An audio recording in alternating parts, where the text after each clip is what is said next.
अस्सलाम वालेकुम नाजरीन। प्रोग्राम अज दी गल नाल मैं वां तुहाडा मेज़बान शाहिद सकलैन नाल। प्रोग्राम दे पहले हिस्से जरा गल करदे हां एक ते जिहड़ी साडे पाकिस्तान नूं सिक्योरिटी चैलेंजेस दा सामना है और उहदे नाल नाल जिहड़ी खित्ते दी सूरत हाल खराब हो रही है, स्पेशली अगर ईरान अमरीका जंग दे हवाले नाल गल करिए। बलोचिस्तान सिक्योरिटी फोर्सेस ने एक ऑपरेशन शुरू किया और यह मुश्तरका ऑपरेशन शाबान जिन्होंने नाम दिता जा रहा है ये जारी है, जिस दे दौरान मजीद 5 खवारिज जिहड़े ने वो मार दिते गए हैं। सिक्योरिटी जराए के मुताबिक पाक फौज FC बलोचिस्तान ते पुलिस ते मुश्तरका ऑपरेशन शोबान के तहत फितनउल खवारिज के खिलाफ इलाके मुअस्सर कार्रवाइयां जड़ियां ने वो जारी ने।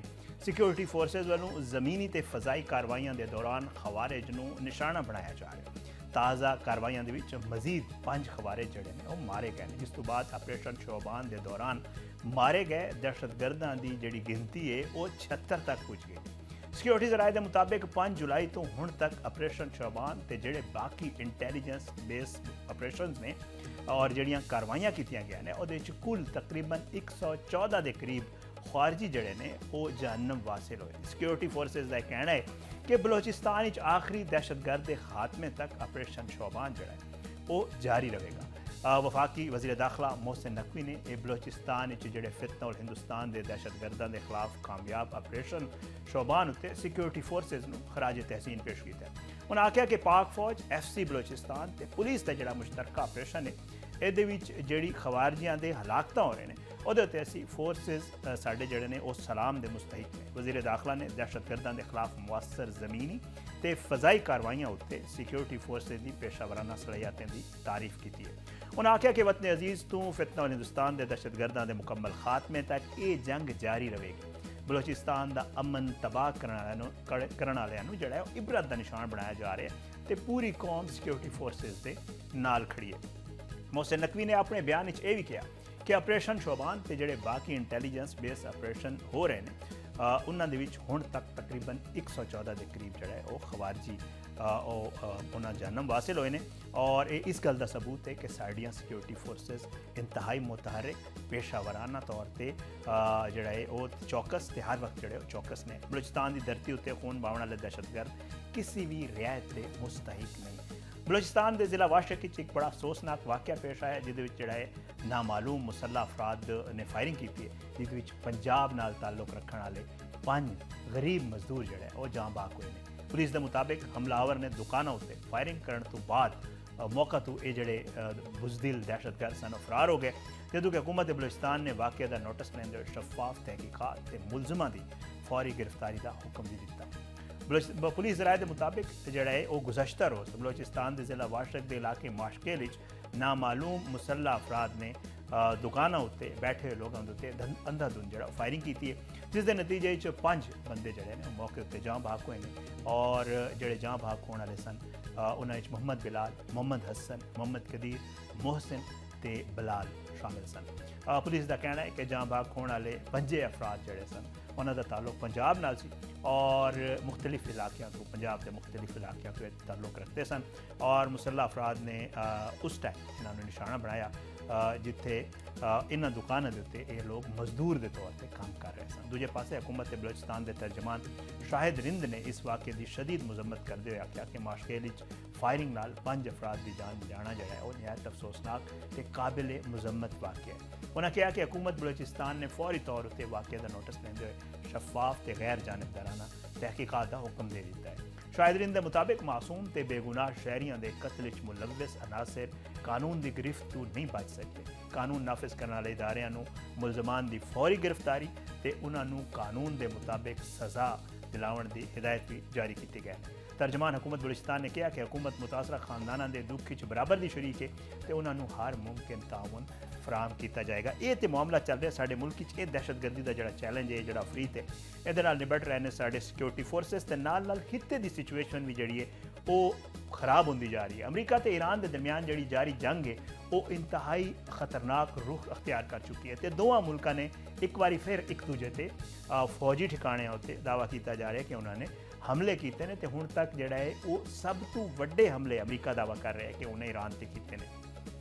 अमरीकी फौज ने ईरान के खिलाफ कार्रवाई का एक नवा तो बहुत ही वड्डा अमल किया जा रहा है कि शुरू किया है जिस दे तहत पिछले 3 दिनों कुल तकरीबन 310 तो वध हमले किए जा चुके हैं। अमरीकी सेंट्रल कमांड ने इस गल की तस्दीक की है कि जी ये हमले अमरीकी वक्त के मुताबिक शाम तकरीबन 5 बजे अमरीकी कमांडर इन चीफ सदर डोनाल्ड ट्रंप के हुक्म उत्ते शुरू किए गए।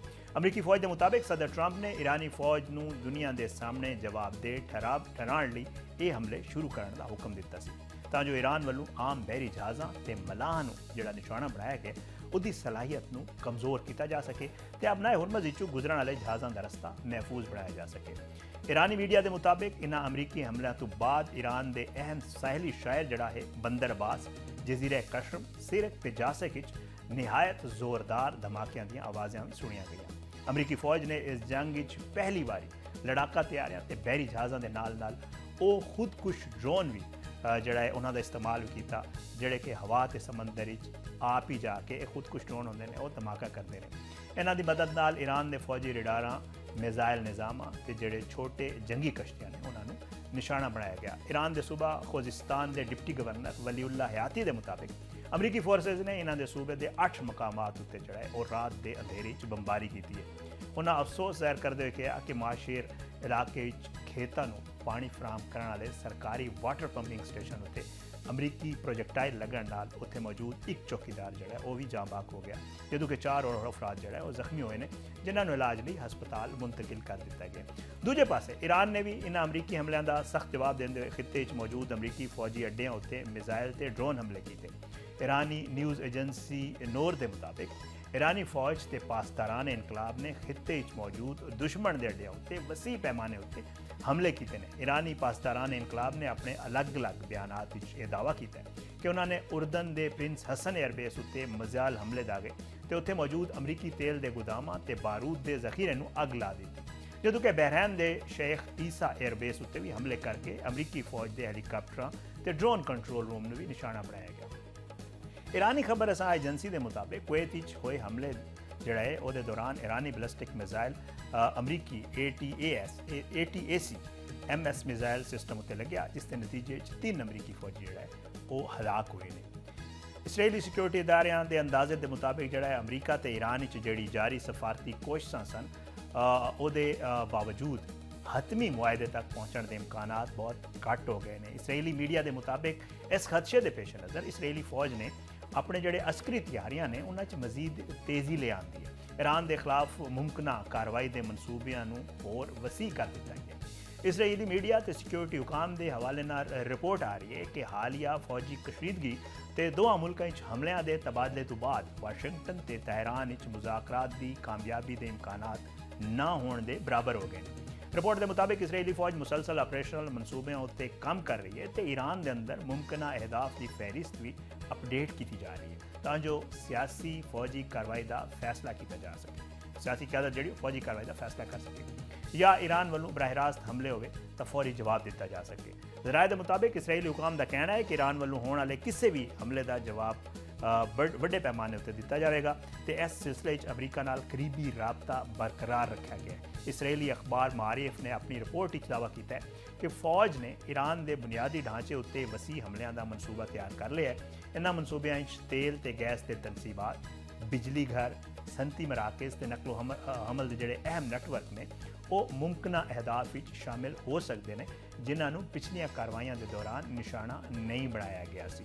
और अमरीका वालों जो ईरान उत्ते लगातार हमलों तो बाद रूस जोड़ा है बाद वो मुबैना तौर पर खुल के सामने आ गया और ईरान की मदद लिए मैदान आंदा वाज़े तौर पर नज़र आ रहा है। मीडिया रिपोर्ट से दस रहे हैं कि जी रूस ने अपना सब तो खास ते जदीद फौजी त्यारा TU-214 जिन्हों डूम्सडे त्यारा भी कहते हैं वो जोड़ा है देखा गया है कि वो ईरान वाल जा रहा सी और ईरान के दारुल हुकूमत वाल बाकायदा तौर पर रूस ने रवाना किया। इस त्यारा जोड़ा है वो कमांड सेंटर भी कहलाता है और ये रूस का वो खसूसी जहाज़ है जोड़ा कि वड्डी जंग या हंगामी सूरत हाल के मौके उत्ते परवाज करता है। इस दे अंदर मौजूद रूसी क्यादत ते आला फौजी कमांडर महफूज माहौल रहंदे हुए जंगी कार्रवाइयां की निगरानी कर सकते हैं, अहम फैसले कर सकते हैं तो अपने मुल्क के फौजी ते हुकूमती इदारियां नाल मुसलसल राबता भी बरकरार रख सकते हैं। अमरीका और ईरान के दरमियान जी जारी एक कशीदगी है इस दौरान जोड़ा सफारती महाज है उहदे भी जोड़ा है वो बयानात का बड़ा तेज़ सिलसिला शुरू है। ईरान की वजारत खारजा के तर्जमान इस्माइल बुकाई ने कहा है कि कोई भी मुल्क ईरान ਤੇ ਵਾਅਦਾ ਖਿਲਾਫੀ ਦਾ ਇਲਜ਼ਾਮ ਨਹੀਂ ਲਾ ਸਕਦਾ। ਉਹਨਾਂ ਤਹਿਰਾਨ ਵਿੱਚ ਸਹਾਫੀਆਂ ਨਾਲ ਗੱਲਬਾਤ ਕਰਦੇ ਹੋਏ ਕਿਹਾ ਕਿ ਜੀ ਈਰਾਨ ਨੇ ਅਮਰੀਕਾ ਦੇ ਨਾਲ ਜਿਹੜਾ ਸਾਡਾ ਮੁਆਹਦਾ ਹੋਇਆ ਸੀ, ਜਿਹੜਾ ਇੱਕ ਯਾਦਾਸ਼ਤ ਇਸਲਾਮਾਬਾਦ MOU ਜਿਹਨੂੰ ਕਿਹਾ ਜਾ ਰਿਹਾ ਸੀ, ਉਹਦੇ ਤਹਿਤ ਆਪਣੇ तमाम ਵਾਅਦੇ ਪੂਰੇ ਕੀਤੇ ਨੇ। ਉਹਨਾਂ ਦਾ ਕਹਿਣਾ ਸੀ ਕਿ ਹਰ ਮਾਮਲੇ 'ਚ ਸਾਡੇ ਔਰ ਦੂਸਰੀ ਪਾਰਟੀ ਦੇ ਫਰਾਇਜ਼ ਬਿਲਕੁਲ ਸਾਫ਼ ਸਨ ਔਰ ਇਹ ਗੱਲ ਜਿਹੜਾ ਉਹ ਦਸਤਾਵੇਜ਼ਾਤ ਨਾਲ ਸਾਬਿਤ ਹੋ ਸਕਦੀ ਹੈ ਕਿ ਦੂਜੀ ਜਿਹੜੀ ਪਾਰਟੀ ਹੈ ਯਾਨੀ ਅਮਰੀਕਾ ਨੇ ਮੁਖਤਲਿਫ ਬਹਾਨਿਆਂ ਦੇ ਨਾਲ ਜਿਹੜਾ ਇਸ ਮੁਆਹਦੇ ਦੇ ਕਈ ਹਿੱਸਿਆਂ ਦੀ ਖਿਲਾਫਵਰਜ਼ੀ ਕੀਤੀ ਹੈ। ਇਸਮਾਇਲ ਬੁਕਾਈ ਨੇ ਤਹਿਰਾਨ ਵਿੱਚ ਪ੍ਰੈਸ ਕਾਨਫਰੰਸ ਦੇ ਦੌਰਾਨ ਅਮਰੀਕਾ ਤੇ ਜ਼ੋਰ ਦਿੱਤਾ ਕਿ ਉਹ ਆਰਜ਼ੀ ਮੁਆਹਦੇ ਦੇ ਤਹਿਤ ਆਪਣੀ ਜ਼ਿੰਮੇਦਾਰੀਆਂ ਪੂਰੀਆਂ ਕਰੇ। ਉਹਨਾਂ ਕਿਹਾ ਕਿ ਇਸਲਾਮੀ ਜਮਹੂਰੀਆ ਈਰਾਨ ਨੇ ਹਰ ਮੁਜ਼ਾਕਰਾਤ ਵਿੱਚ ਈਰਾਨੀ ਕੌਮ ਦੇ ਫਾਇਦੇ ਤੇ ਫਾਇਦੇ ਔਰ ਤਹਫ਼ੁਜ਼ ਨੂੰ ਸਾਹਮਣੇ ਰੱਖਦੇ ਹੋਏ ਹਮੇਸ਼ਾ ਸੰਜੀਦਗੀ ਵਿਖਾਈ ਹੈ ਔਰ ਜਦੋਂ ਵੀ ਕੋਈ ਮੁਆਹਦਾ ਹੋਇਆ ईरान ਨੂੰ ਪੂਰਾ ਕਰਨ ਵਿੱਚ ਹਮੇਸ਼ਾ ਸੱਚਾਈ ਵਿਖਾਈ ਹੈ। ਉਹਨਾਂ ਖਬਰਦਾਰ ਕੀਤਾ ਕਿ ਈਰਾਨ ਕਦੇ ਵੀ ਆਪਣੇ ਵਾਅਦੇ ਤੋੜਨ ਵਿੱਚ ਪਹਿਲ ਨਹੀਂ ਕਰਦਾ, ਲੇਕਿਨ ਅਗਰ ਵਾਸ਼ਿੰਗਟਨ ਨੇ ਜੰਗ ਖਤਮ ਕਰਨ ਦੇ ਆਪਣੇ ਵਾਅਦੇ ਪੂਰੇ ਨਾ ਕੀਤੇ ਤੇ ਈਰਾਨ ਵੀ ਇਸ ਮੁਆਹਦੇ ਤੇ ਮਜ਼ੀਦ ਅਮਲ ਨਹੀਂ ਕਰੇਗਾ। ਉਹਨਾਂ ਬਿਆਨ ਵਿੱਚ ਇਹ ਵੀ ਕਿਹਾ ਕਿ ਜਦੋਂ ਵੀ ਦੂਜੀ ਪਾਰਟੀ ਯਾਨੀ ਅਮਰੀਕਾ ਆਪਣੇ ਵਾਅਦੇ ਪੂਰੇ ਕਰਨ ਵਿੱਚ ਨਾਕਾਮ ਰਹੀ ਤੇ ਅਸੀਂ ਜਿਹੜਾ ਇੱਕ ਕਦਮ ਫਿਰ ਪਿੱਛੇ ਲੈ ਲਿਆ ਔਰ ਜਿਹੜਾ ਅਸੀਂ ਆਪਣਾ ਰਵੱਈਆ ਆਪਣੇ ਤੌਰ ਤੇ ਅਪਣਾਵਾਂਗੇ। ਉਹਦੇ ਨਾਲ ਹੀ ਈਰਾਨੀ ਤਰਜਮਾਨ ਨੇ ਐਲਾਨ ਕੀਤਾ ਕਿ ਆਪਣੇ ਸੁਪਰੀਮ ਲੀਡਰ ਅਲੀ ਖਾਮਨਾਈ ਦੇ ਮਾਰੇ ਜਾਣ तमाम ਸ਼ਹਿਰੀਆਂ ਦੇ ਖੂਨ ਦੇ ਇਨਸਾਫ ਖੂਨ ਦਾ ਜਿਹੜਾ ਅਸੀਂ ਬਦਲਾ ਲਵਾਂਗੇ ਔਰ ਈਰਾਨੀ ਹਕੂਮਤ ਦਾ ਇੱਕ ਅਹਿਮ ਤਰੀਨ ਅਸੂਲ ਹੈ। ਉਹਨਾਂ ਕਿਹਾ ਕਿ ਹਕੂਮਤ ਦਾ ਫਰਜ਼ ਬਿਲਕੁਲ ਸਾਫ਼ ਹੈ ਔਰ ਵਜ਼ਾਰਤ ਖਾਰਜਾ ਇਸ ਕੰਮ ਵਿੱਚ ਲੱਗੀ ਹੋਈ ਹੈ। ਉਹਨਾਂ ਦਾ ਕਹਿਣਾ ਸੀ ਕਿ ਅਮਰੀਕਾ ਔਰ ਇਸਰਾਈਲ ਦੇ ਜਰਾਇਮ ਦੁਨੀਆ ਦੇ ਸਾਹਮਣੇ ਲੈ ਆਉਣ इंसाफ कायम करने ਲਈ तमाम कानूनी और बैनुल अक़वामी रस्ते जड़े ने मौजूद ने और वो मौके असी इस्तेमाल करेंगे। उन्होंने इंकशाफ किया कि ईरान अपने हुरमज़ तो जड़ा है वो जहाज़ों के गुजरन लई ओमान दे नाल मिलकर एक मुश्तरका तरीक़ाकार बनाने की कोशिश भी कर रहे हैं, लेकिन मस्कत ते अमरीकी दबाव क्योंकि है और वो इन्ना इस वजह तो जड़ा है वो कोशिश रुकावटां पैदा हो रही हैं। अमरीका और ईरान के दरमियान जी लड़ाई है वो तुहानूं पता है कि एक हफ्ते तकरीबन जड़ा है वो दोबारा शुरू हुई है और 6 जुलाई में जड़ा ईरान ने ओमान के करीब 71 दे गैस के जहाज़ समेत 3 तिजारती जहाज़ों पर हमला किया सी। मुबैशना तौर पर ये बाद सारा मामला शुरू होया सी। ये सब कुछ सूरत हाल जारी है। एक पासे साढ़े सिक्योरिटी चैलेंजेस ने और नाल खित्ते की जी बदलती हुई सूरत हाल इस सारे मामले पर गल करने साडे नाल छोटा जिहा ब्रेक लेना। ब्रेक के बाद मौजूद होंगे जनाब ब्रिगेडियर रिटायर्ड वकार खान साहब, उन्होंने गल करांगे। एक छोटा जिहा ब्रेक के बाद वापस आ रहे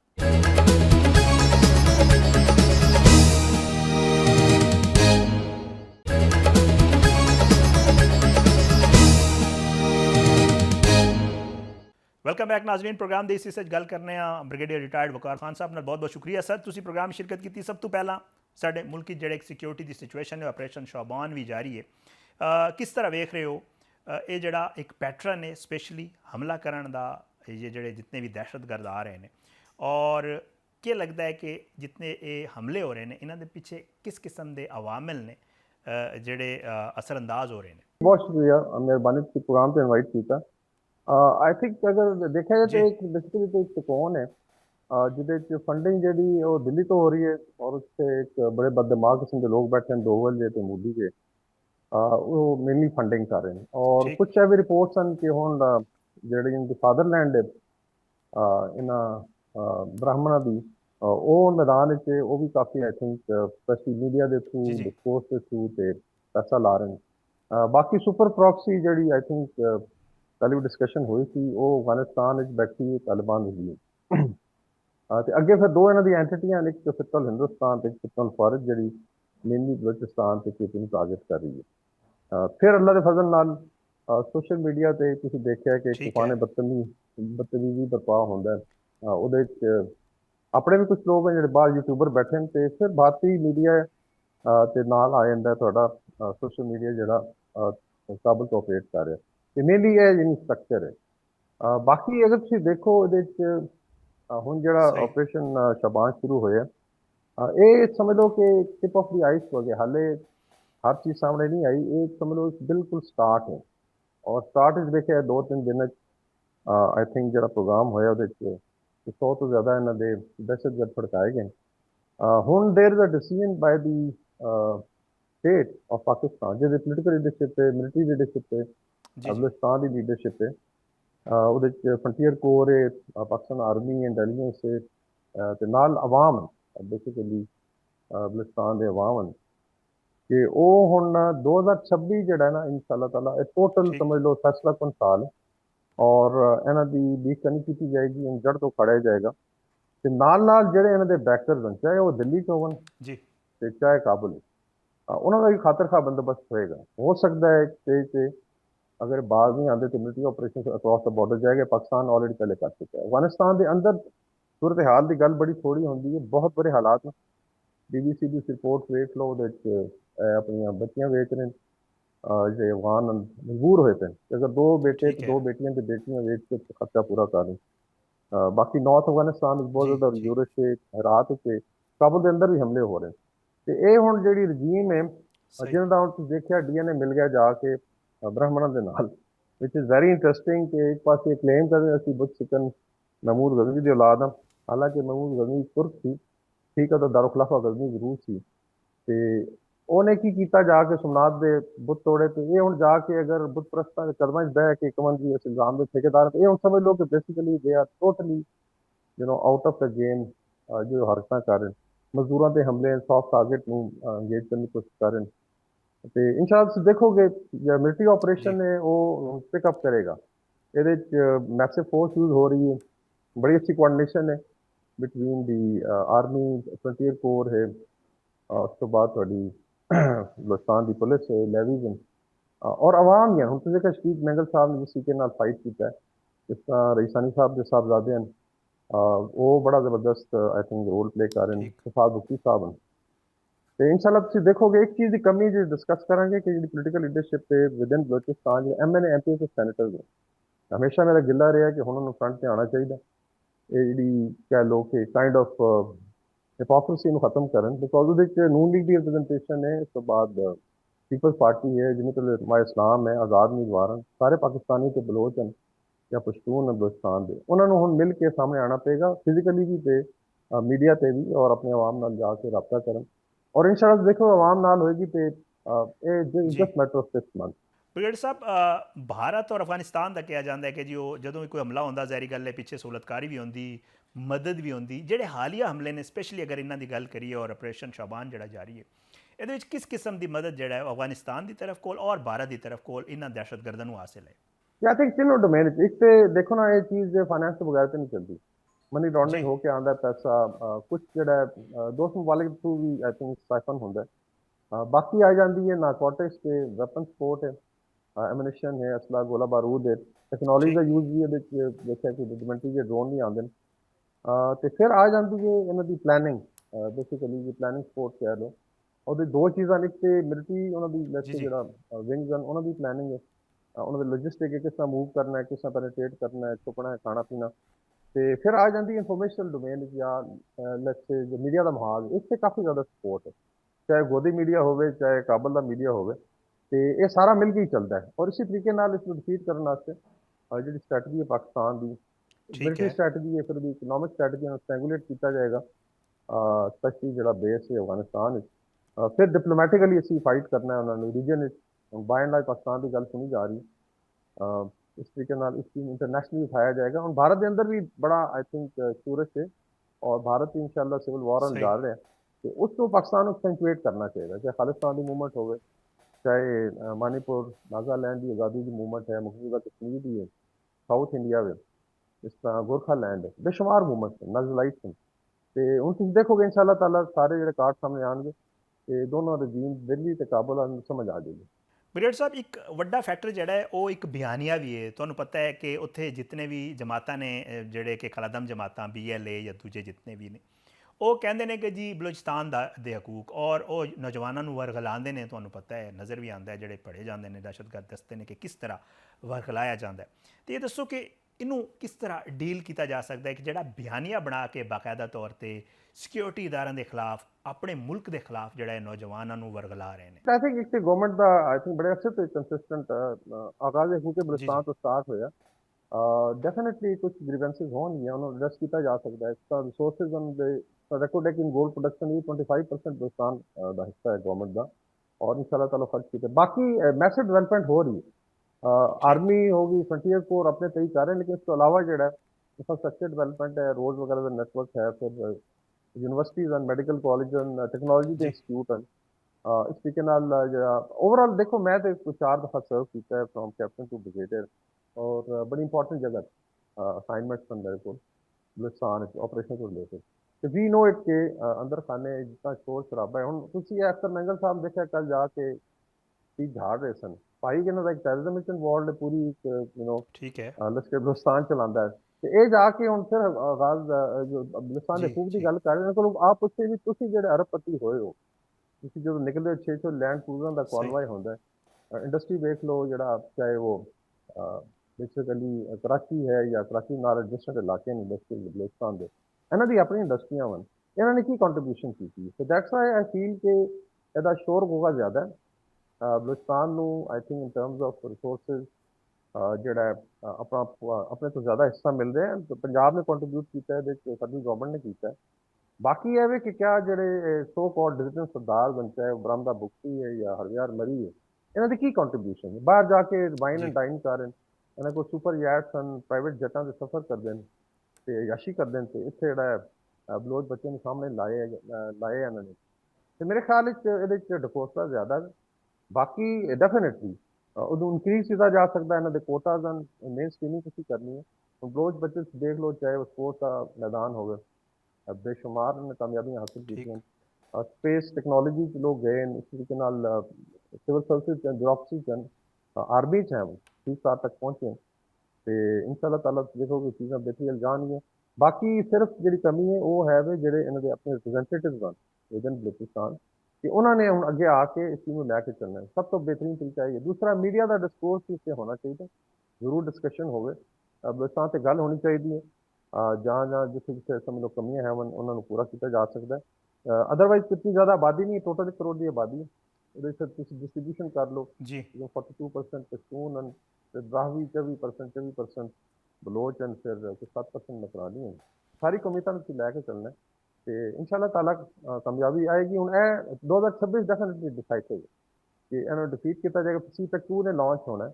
ਜਸਟ ਇਮੈਜਿਨ ਕਿ ਹੁਣ ਰੇਅਰ ਮਟੀਰੀਅਲ ਕਾਫੀ ਜ਼ਿਆਦਾ ਠੀਕ ਹੈ। ਬਲੂਚਿਸਤਾਨ ਵਿੱਚ ਹੈ, ਕਾਸਾ ਮਾਰਬਲ ਹੈ, ਸਿਮਲਾਂਗ ਦੀਆਂ ਕੋਲ ਮਾਈਨਸ ਹਨ, ਰੈਕੋਡਿਕ ਦਾ ਸੋਨਾ ਹੈ, ਗੈਸ ਦੇ ਬੜੇ ਜ਼ਖਾਇਰ ਹਨ, ਸੇਲ ਗੈਸ ਦੇ। ਇਹ ਸਾਰਾ ਕੁਝ ਇਨਸ਼ਾਅੱਲਾ ਤਾਲਾ ਬਲੂਚਿਸਤਾਨ ਦੇ ਆਵਾਮ ਵਾਸਤੇ ਹੀ ਹੈ ਤੇ ਸਹੀ। ਇਸੇ ਤਰੀਕੇ ਨਾਲ ਪ੍ਰਾਇੋਰਟੀ ਤੇ ਖਰਚ ਕੀਤਾ ਜਾਏਗਾ। ਬ੍ਰਿਗੇਡੀਅਰ ਵਕਾਰ ਸਾਹਿਬ, ਨਾਲ ਜਾਣਾ ਇੱਕ ਛੋਟਾ ਜਿਹਾ ਬ੍ਰੇਕ ਲੈਣਾ, ਬ੍ਰੇਕ ਦੇ ਬਾਅਦ ਵਾਪਸ ਆਵਾਂਗੇ ਤੇ ਕੁਝ ਈਰਾਨ ਅਮਰੀਕਾ ਮਾਮਲੇ ਤੇ ਵੀ ਗੱਲ ਕਰਨੇ ਆ।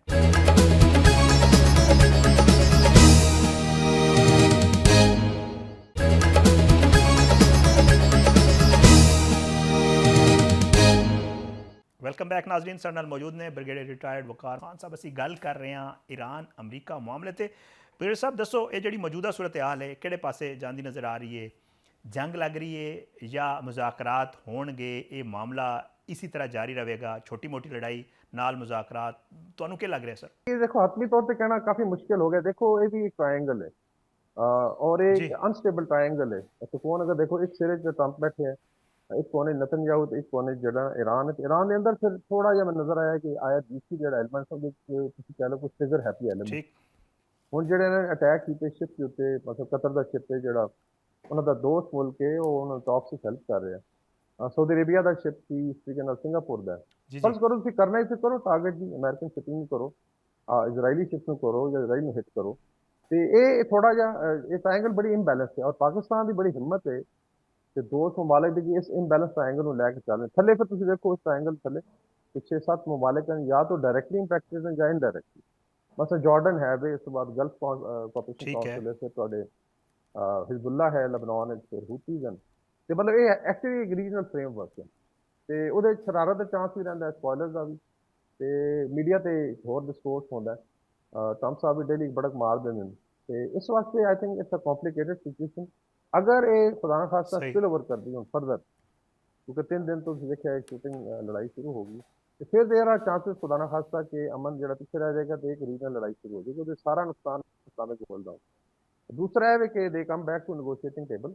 जी पाकिस्तान की एफर्ट है, सऊदी अरेबिया कुछ कर रहा है, कतर ने की है, तुर्किया है, मिस्र है, बाकी पावर है, चाइना रशिया है, बल्कि पूरी दुनिया का ਉਹਦੇ ਤੇ ਕਹ ਲਓ ਇਕਨੋਮਿਕ जी ਬੇਸ जी ਦਾਅ ਤੇ ਲੱਗੀ ਹੈ। ਤੇ ਉਸ ਲਿਹਾਜ਼ ਨਾਲ ਇਟ ਕੈਨ ਗੋ ਐਨੀਵੇਅਰ। ਉਮੀਦ ਕੀਤੀ ਜਾ ਸਕਦੀ ਹੈ ਕਿ ਉਹ ਇਹਨਾਂ ਨੂੰ ਅਕਲ ਆਏਗੀ, ਐਡੇ ਤਿੰਨੋਂ ਲੈਟਸ ਸੇ ਟ੍ਰਾਇੰਗਲ ਦੇ ਪਾਰਟਨਰ ਤੇ ਚੀਜ਼ਾਂ ਬਿਹਤਰੀ ਵੱਲ ਜਾਊਗੀ। ਬ੍ਰਿਗੇਡੀਅਰ ਸਾਹਿਬ, ਮਸ਼ਕ ਇਸ ਖਿੱਤੇ ਦੀ ਅਗਰ ਮੈਂ ਗੱਲ ਕਰਾਂ, ਸਪੈਸ਼ਲੀ ਖਲੀਜੀ ਮਮਾਲਿਕ ਦੀ, ਈਰਾਨ ਜਿਹੜਾ ਹੈ ਉਹ ਮੁਖਤਲਿਫ ਮਮਾਲਿਕ ਜਿਹੜੇ ਅਮਰੀਕਨ ਬੇਸਿਸ ਨੇ ਉਹਨਾਂ ਨੂੰ ਟਾਰਗੇਟ ਕਰ ਰਿਹਾ ਔਰ ਜ਼ਾਹਿਰ ਗੱਲ ਹੈ ਐਸਕਲੇਸ਼ਨ ਵੱਧ ਰਹੀ ਹੈ ਇਸ ਖਿੱਤੇ 'ਚ।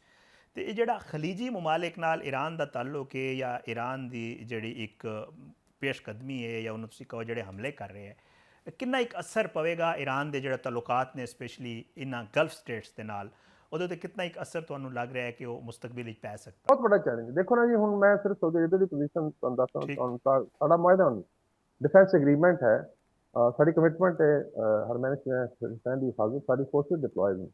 अगर खुदा ना खास्ता जी। चीज़ इस तरह की ना जानिए फर्क करो कर सऊदी अरब अटैक हो जाए, कितना किसी रोकोगे हाथ में, कितना एक रिस्ट्रेन तुम कराओगे? तो इस वास्ते आई फील कि बाकी तो देखो अगर स्पॉयलर हैं अमेरिका दे या इजराइल है तो वो तो चाहेंगे या इंडिया है क्योंकि लड़ाई बदे डिस्पाइट के लिए अपना बेड़ा गर्क होया पिया, लेकिन चलो उन समझने पता नहीं की हासिल हो जाएगा। ਤੇ ਉਹਦੇ ਚ ਜ਼ਿਆਦਾ ਨੁਕਸਾਨ ਇਸਲਾਮਿਕ ਵਰਲਡ ਦਾ ਹੋਏਗਾ ਕਿ ਗਲਫ ਰੀਜਨ ਦਾ ਪਾਕਿਸਤਾਨ ਤੁਰਕੀਆ ਜਿਹੜੇ ਦੋ ਕਾਰਨਰਸ ਨੇ, ਤੇ ਇਸ ਵਾਸਤੇ ਆਈ ਥਿੰਕ ਇੱਕ ਬੜੀ ਵੱਡੀ ਜ਼ਿੰਮੇਵਾਰੀ ਵੀ ਹੈ। ਦੈਟਸ ਵਾਈ ਤੁਸੀਂ ਦੇਖਿਆ ਰਿਸਟ੍ਰੇਂਟ ਹੋਇਆ ਔਰ ਉਸ ਤਰੀਕੇ ਨਾਲ ਖੁਦਾ ਨਾ ਖਾਸਤਾ ਅਰਬ ਮਾਲਿਕ ਵਾਲੇ ਪਾਸੋਂ ਹਮਲੇ ਨਹੀਂ ਕੀਤੇ ਗਏ। ਬਾਕੀ ਜਸਟ ਅਮਰੀਕਨ ਯੂਜ਼ ਕਰਦੇ ਨੇ ਬੇਸਿਸ। ਦੇਖੋ ਝਗੜਾ ਤੇ ਬੜਾ ਛੋਟਾ ਜਿਹਾ ਰਹਿ ਗਿਆ ਸੀ, ਹੁਣ ਜਦੋਂ ਮੁਆਹਦਾ ਹੋਇਆ ਉਹਦੇ ਚ ਬੜੀਆਂ ਚੀਜ਼ਾਂ ਐਗਰੀ ਹੋ ਗਈਆਂ ਸਨ ਕਿ ਸਾਡੀ ਨੈਵੀਗੇਸ਼ਨ ਜਿਹੜੀ ਹੈ ਕਮਰਸ਼ੀਅਲ ਸ਼ਿਪ ਸੀ ਉਹ ਆਰਾਮ ਨਾਲ ਹੋਏਗੀ, ਬਾਕੀ ਚੀਜ਼ਾਂ ਸੌਟ ਆਊਟ ਹੋ ਜਾਣਗੀਆਂ। 60 ਡੇਜ਼ ਵਿੱਚ ਉਹਨਾਂ ਦੇ ਐਸੈਟਸ ਵੀ ਫਰੀਜ਼ ਹੋ ਰਹੇ ਸਨ। तो ये हम वे करना है ईरान आया जीसी ने भी कि अगर वो मिलट्री लेट्स से ऑप्शन नाल जाने तो कितना ज़्यादा नुकसान है ईरान का। हुण अगर 300 टारगेट है ना एंगेज कीते अमेरिकन ने ते अगले पासों लेट्स से उन्होंने कोई 8-10 देशों को हिट किया तो ज़्यादा नुकसान खुदा हो। तो यू हैव टू वे। और एक अच्छे नोट से ख़त्म हो रही थी लड़ाई, सारी दुनिया ईरान की तारीफ कर रही थी कि तुसीं टेक ऑन किया है, लेकिन I think there is a problem जे पोलिटिकल ते लीडरशिप जिहड़ी है ते IRGC के दरमियान भी गैप है उसको पूरा करने की जरूरत है। और उम्मीद है कि पाकिस्तान के बाकी दोस्त ममालिक उन्होंने परसू करेंगे कि इस लड़ाई का बहुत ज़्यादा नुकसान होएगा और ultimately Muslim world will be the loser. ਵੀਰ ਸਾਹਿਬ ਆਖਿਰੀ ਜੇ ਦੱਸ ਦਿਓ ਕਿ ਪਾਕਿਸਤਾਨ ਔਰ ਬਾਕੀ ਜਿੰਨੇ ਮਮਾਲਿਕ ਚਾਹੇ ਉਹ ਤੁਰਕੀ ਹੋਵੇ ਚਾਹੇ ਕਤਰ ਹੋਵੇ ਸਾਊਦੀਆ ਹੋਵੇ ਜਿਹੜੇ ਸਾਲਿਸ ਦਾ ਕਿਰਦਾਰ ਅਦਾ ਕਰ ਰਹੇ ਨੇ, ਕਿੰਨਾ ਇੱਕ ਵੱਡਾ ਚੈਲੰਜ ਹੁਣ ਫਿਰ ਬਣ ਗਿਆ ਇਹਨਾਂ ਮਮਾਲਿਕ ਨੇ ਕਿ ਇਹ ਦੋਵਾਂ ਅਫਰੀਕੈਨ ਨੂੰ ਜਿਹੜਾ ਇੱਕ ਤੇ ਉਹਨਾਂ ਨੂੰ ਜ਼ਰਾ ਸਮਝਾਉਣ ਕਿ ਜੀ ਆਰਾਮ ਨਾਲ ਜ਼ਰਾ ਹਮਲੇ ਨਾ ਕਰੋ, ਔਰ ਦੂਜਾ ਇਹਨਾਂ ਨੂੰ ਇਕੱਠਾ ਇੱਕ ਮੇਜ਼ ਤੇ ਬਿਠਾ ਕੇ ਫਿਰ ਗੱਲਬਾਤ ਦੇ ਪਾਸੇ ਲੈਣ, ਕਿੰਨਾ ਇੱਕ ਵੱਡਾ ਚੈਲੰਜ ਇਹਨਾਂ ਸਾਲਿਸ ਮਮਾਲਿਕ ਲਈ ਸਪੈਸ਼ਲੀ।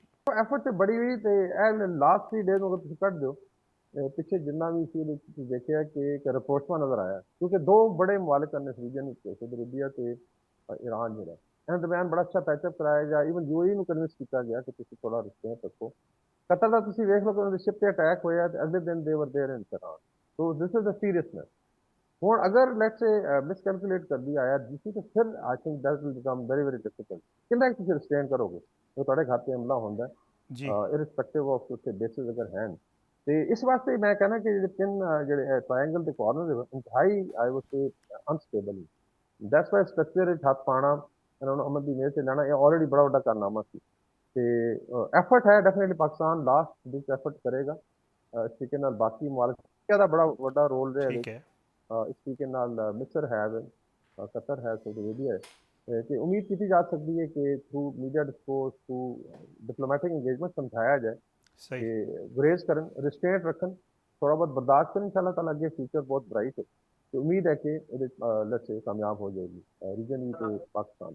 ਬਹੁਤ ਬਹੁਤ ਸ਼ੁਕਰੀਆ ਬ੍ਰਿਗੇਡੀਅਰ ਸਾਹਿਬ, ਤੁਸੀਂ ਪ੍ਰੋਗਰਾਮ ਵਿੱਚ ਸ਼ਿਰਕਤ ਕੀਤੀ। ਨਾਜ਼ਰੀਨ ਇੱਕ ਛੋਟਾ ਜਿਹਾ ਬ੍ਰੇਕ ਲੈਣਾ, ਬ੍ਰੇਕ ਦੇ ਬਾਅਦ ਵਾਪਸ ਆਵਾਂਗੇ ਤੇ ਕੁਝ ਮਜ਼ੀਦ ਮਾਮਲਾਤ ਤੇ ਗੱਲ ਕਰਾਂਗੇ।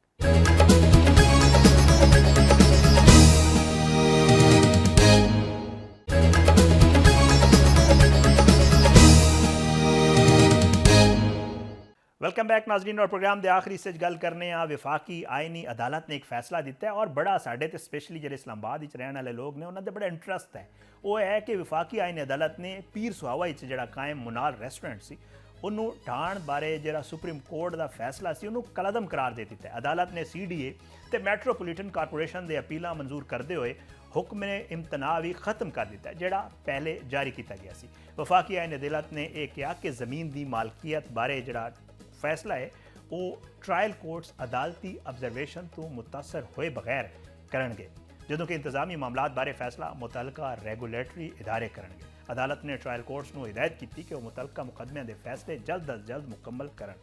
समात के दौरान जस्टिस हसन अजहर रिजवी ने यह कहा कि सुप्रीम कोर्ट के फैसले कई अहम पहलुओं नज़रअंदाज किया गया और मद्देनज़र नहीं रखा गया।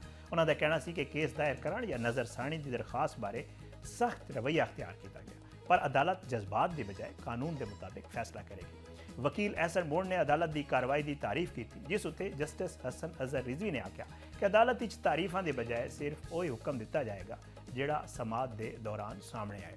ਜਸਟਿਸ ਹਸਨ ਅਜ਼ਹਰ ਰਿਜ਼ਵੀ ਨੇ ਮਜ਼ੀਦ ਕਿਹਾ ਕਿ ਫੈਸਲੇ ਵਿੱਚ ਗੈਰ ਮੁਤਲਕਾ ਤਫਸੀਲਾਤ ਸ਼ਾਮਿਲ ਨਹੀਂ ਕੀਤੀਆਂ ਜਾਣਗੀਆਂ ਤੇ ਅਦਾਲਤ ਨੇ ਰਿਕਾਰਡ ਤੇ ਕਾਨੂੰਨੀ ਨੁਕਾਤ ਦੀ ਬੁਨਿਆਦ ਉੱਤੇ ਫੈਸਲਾ ਕਰਨਾ ਹੈ। ਉਹਨਾਂ ਕਿਹਾ ਕਿ ਕੇਸ ਪੜ੍ਹ ਕੇ ਮਹਿਸੂਸ ਹੋਇਆ ਕਿ ਪਿਛਲੇ ਫੈਸਲੇ ਵਿੱਚ ਕੁਝ ਐਸੇ ਪਹਿਲੂ ਸ਼ਾਮਿਲ ਸਨ ਜਿਹੜੇ ਕਿ ਅਦਾਲਤੀ ਕਾਰਵਾਈ ਦਾ ਹਿੱਸਾ ਨਹੀਂ ਸਨ। ਬਾਅਦ ਵਿੱਚ ਵਫਾਕੀ ਆਇਨ ਅਦਾਲਤ ਨੇ ਪੀਰ ਸੁਹਾਵਾ ਮੁਨਾਰ ਰੈਸਟੋਰੈਂਟ ਜਿਹੜਾ ਟਾਣ ਦਾ ਸੁਪਰੀਮ ਕੋਰਟ ਦਾ ਫੈਸਲਾ ਸੀ ਉਹਨੂੰ ਕਲਅਦਮ ਕਰਾਰ ਦੇ ਦਿੱਤਾ। ਇਸੇ ਤਰ੍ਹਾਂ ਕਈ ਕੋਰਟਸ ਦੇ ਫੈਸਲਿਆਂ ਦਾ ਬਾਰ-ਬਾਰ ਜ਼ਿਕਰ ਕੀਤਾ ਜਾਂਦਾ ਹੈ, ਸਪੈਸ਼ਲੀ ਅਗਰ ਵੇਖਿਆ ਜਾਵੇ ਤੇ ਪਾਕਿਸਤਾਨ ਸਟੀਲ ਮਿਲ ਕੇਸ ਵਿੱਚ ਸੁਪਰੀਮ ਕੋਰਟ ਨੇ ਸਟੀਲ ਮਿਲ ਦੀ ਨਿਜਕਾਰੀ ਦੇ ਅਮਲ ਨੂੰ 2006 ਵਿੱਚ ਕਲਅਦਮ ਕਰਾਰ ਦਿੱਤਾ ਸੀ। ਅਦਾਲਤ ਦਾ ਮੌਕਫ ਸੀ ਕਿ ਨਿਜਕਾਰੀ ਦੇ ਅਮਲ ਵਿੱਚ ਸ਼ਫਾਫੀਅਤ, ਤਰੀਕਾਕਾਰ ਤੇ ਕੌਮੀ ਅਸਾਸੇ ਦੀ ਮੁਨਾਸਿਬ ਕਦਰ ਬਣਦੀ ਸੀ ਉਹਦੇ ਬਾਰੇ ਸੰਗੀਨ ਸਵਾਲਾਤ ਮੌਜੂਦ ਨੇ, ਇਸ ਲਈ ਨਿਜਕਾਰੀ ਦਾ ਫੈਸਲਾ ਬਰਕਰਾਰ ਨਹੀਂ ਰੱਖਿਆ ਜਾ ਸਕਦਾ। ਬਾਅਦ ਦੇ ਸਾਲਾਂ ਵਿੱਚ ਹਕੂਮਤ ਜਿਹੜਾ ਉਸਨੇ ਨਿਜਕਾਰੀ ਅਮਲ ਉੱਤੇ ਇਹ ਮੁਕੱਦਮਾ ਇੱਕ ਅਹਿਮ ਹਵਾਲਾ ਜਿਹੜਾ ਉਹ ਬਣਿਆ ਰਿਹਾ। ਦੂਜੇ ਪਾਸੇ ਵੇਖਿਆ ਜਾਵੇ ਤੇ ਇਫਤਖਾਰ ਚੌਧਰੀ ਸਾਹਿਬ ਜਿਹੜੇ ਚੀਫ ਜਸਟਿਸ ਸਨ, ਉਹਨਾਂ ਦੇ ਦੌਰ ਵਿੱਚ ਇੱਕ ਕਾਰਕੇ ਪਾਵਰ ਪ੍ਰੋਜੈਕਟ ਦੇ ਹਵਾਲੇ ਨਾਲ ਜਿਹੜਾ ਉਹ ਵੀ ਸੁਪਰੀਮ ਕੋਰਟ ਦਾ 2012 'ਚ ਇੱਕ ਫੈਸਲਾ ਆਇਆ ਸੀ ਔਰ ਇਹ ਰੈਂਟਲ ਪਾਵਰ ਦੇ ਮਨਸੂਬਿਆਂ ਦੇ ਬਾਰੇ ਦਿੱਤਾ ਗਿਆ ਸੀ, ਜਿਸ ਵਿੱਚ ਬਦਉਨਵਾਨੀ ਤੇ ਮੁਆਹਦਿਆਂ ਦੇ ਕਾਨੂੰਨੀ ਪਹਿਲੂਆਂ ਉੱਤੇ ਸਵਾਲ ਉਠਾਏ ਗਏ ਸਨ। ਇਹ ਫੈਸਲਾ ਜਿਹੜਾ ਹੈ ਇਹਨੂੰ ਚੈਲੰਜ ਕੀਤਾ ਗਿਆ ਸੀ ਉਹਨਾਂ ਜਿਹੜੇ ਗੈਰ ਮੁਲਕੀ ਪਾਵਰ ਪਲਾਂਟ ਸਨ ਉਹਨਾਂ ਦੀ ਤਰਫ ਕੋਲ ਆਲਮੀ ਸਾਲਸੀ ਫੋਰਮਸ ਉੱਤੇ ਔਰ ਪਾਕਿਸਤਾਨ ਤੇ ਭਾਰੀ ਜੁਰਮਾਨਿਆਂ ਦੇ ਖਤਰਾਤ ਦੇ ਤਨਾਜ਼ੁਰ ਵਿੱਚ ਮਾਮਲਾ ਦੁਬਾਰਾ ਬੜਾ ਜ਼ੇਰ ਬਹਿਸ ਆਇਆ ਸੀ। ਹਕੂਮਤ ਨੇ ਤਨਾਜ਼ਾ ਹੱਲ ਕਰਨ ਲਈ ਇਕਦਾਮਾਤ ਕੀਤੇ ਔਰ ਇਹਨੂੰ ਆਊਟ ਆਫ ਕੋਰਟ ਜਿਹੜਾ ਉਹ ਸੈਟਲਮੈਂਟ ਕੀਤੀ ਗਈ ਤੇ ਪਾਕਿਸਤਾਨ ਜੁਰਮਾਨਿਆਂ ਤੋਂ ਬਚਿਆ। ਇਹ ਸਾਰੇ ਮੁਕੱਦਮਾਤ ਔਰ ਨਾਲ ਤੁਹਾਨੂੰ ਪਤਾ ਹੈ ਪਿਛਲੇ ਦਿਨਾਂ 'ਚ ਇੱਕ ਨਸਲਾ ਟਾਵਰ ਦਾ ਵੀ ਫੈਸਲਾ ਹੈ ਜਿਹਨੂੰ ਕਲਅਦਮ ਕਰਾਰ ਦਿੱਤਾ ਗਿਆ ਹੈ ਔਰ ਉਹ ਜਿਹੜਾ ਟਾਇਆ ਗਿਆ ਸੀ ਨਸਲਾ ਟਾਵਰ ਉਹਦੇ ਵੱਲ ਨਾਲ ਵੀ ਕਿਹਾ ਗਿਆ ਕਿ ਉਹ ਫੈਸਲਾ ਦਰੁਸਤ ਨਹੀਂ ਸੀ। ਜਿਤਨੇ ਵੀ ਮੁਕੱਦਮਾਤ ਨੇ ਆਲਾ ਅਦਾਲਤਾਂ ਦੇ ਜਿਹੜੇ ਫੈਸਲੇ ਨੇ ਜਦੋਂ ਕੌਮੀ ਅਹਿਮੀਅਤ ਦੇ ਮਾਮਲਾਤ ਨਾਲ ਜੁੜੇ ਹੋਣ ਤੇ ਬਾਅਦ ਵਿੱਚ ਤਬਦੀਲ ਜਾਂ ਕਲਅਦਮ ਕਰਾਰ ਪਾਉਣ ਤੇ ਫਿਰ ਉਹਨਾਂ ਦਾ ਅਸਰ ਅਦਾਲਤੀ ਨਿਜ਼ਾਮ, ਰਿਆਸਤੀ ਪਾਲਿਸੀ ਤੇ ਅਵਾਮੀ ਇਤਮਾਦ ਉੱਤੇ ਜ਼ਰੂਰ ਪੈਂਦਾ ਹੈ। ਇਹ ਸਾਰਾ ਮਾਮਲਾ ਚੱਲ ਰਿਹਾ ਹੈ। ਬਹਰਹਾਲ ਅੱਜ ਇੱਕ ਫੈਸਲਾ ਹੈ ਜਿਹਦੇ ਹਵਾਲੇ ਨਾਲ ਕਿਹਾ ਜਾ ਰਿਹਾ ਹੈ ਕਿ ਇਹ ਅਦਾਲਤੀ ਤਾਰੀਖ ਦਾ ਇੱਕ ਬਹੁਤ ਹੀ ਅਹਿਮ ਫੈਸਲਾ ਹੈ। ਇਜਾਜ਼ਤ ਦਿਓ ਅੱਜ ਦੇ ਪ੍ਰੋਗਰਾਮ ਤੋਂ, ਅਗਲੇ ਪ੍ਰੋਗਰਾਮ ਵਿੱਚ ਇਨਸ਼ਾਅੱਲਾ ਜ਼ਰੂਰ ਮੁਲਾਕਾਤ ਹੋਏਗੀ। ਪਾਕਿਸਤਾਨ ਜ਼ਿੰਦਾਬਾਦ। ਅੱਲਾਹ ਹਾਫਿਜ਼।